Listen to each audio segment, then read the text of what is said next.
Donc on est sur la correction de l'exercice 9 d'une feuille PDF que tu auras sur WhatsApp. Donc on nous dit qu'on a une suite arithmétique, donc une A est une SA, de raison 1,8 et de premier terme U0 qui est égal à 4.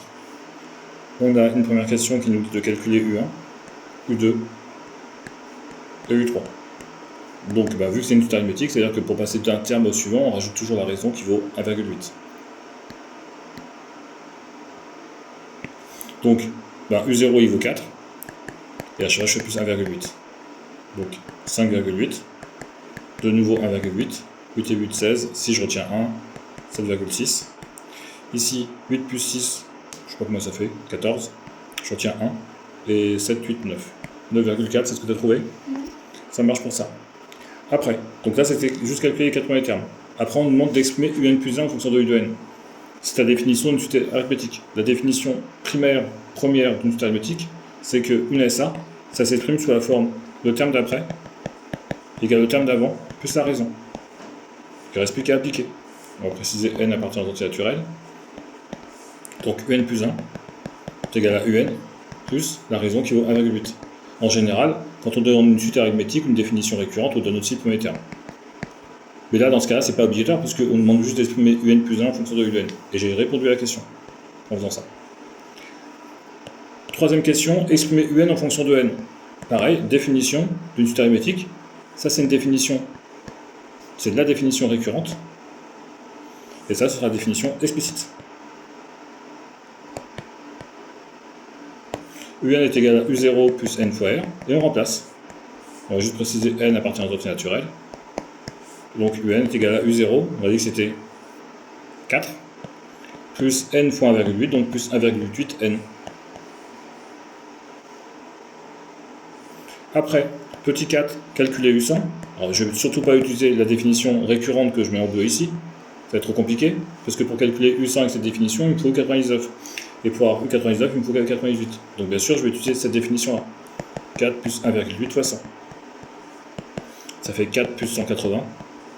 Et ça nous fait 184 si je ne suis pas trompé. Après on nous demande U132. Pareil, 4 plus 1,8 fois 132. Et puis ça on fait ça à la calculatrice et on trouve ce que tu as trouvé, 185,8, c'est ça? Oui. Après, on nous demande des variations. Je rappelle que les variations, c'est le chapitre d'avant. Variation, ça s'appelle aussi la monotonie de la suite. Ça, c'est la suite est croissante ou décroissante, ou éventuellement si la suite est constante. D'accord. On sait que, première méthode, pour faire les variations d'une suite, on fait le signe de U de n plus 1 moins U de n.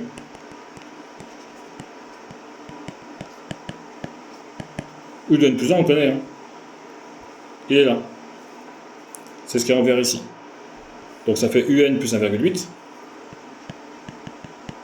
moins un.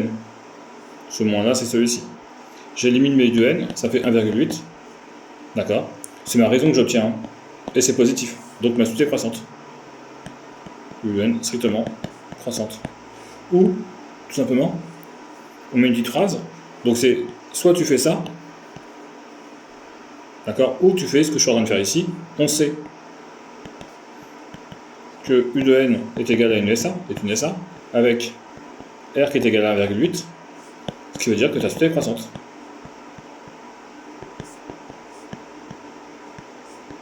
Pourquoi? Parce que quand tu dis j'ai une suite arithmétique avec une raison qui est positive, c'est-à-dire qu'à chaque fois tu rajoutes le même nombre, 1,8 dans notre exemple. Si tu rajoutes 1,8 à chaque fois, tu fais que de monter. Tout simplement. Mais là du coup il y a pas besoin de calculer. Donc c'est bien ce que j'ai dit ici. C'est déjà.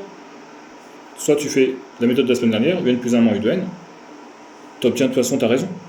Parce que tu fais la différence entre deux termes consécutifs. Ça s'appelle la raison, c'est une suite arithmétique. Soit tu dis on sait que UN égale une SA, c'est un ou que j'ai dit ici. Tu fais soit ce que j'ai encadré ici, soit ça. C'est une suite arithmétique avec une raison qui est positive, donc la suite est strictement croissante. C'est l'un ou l'autre. C'est bon pour ça?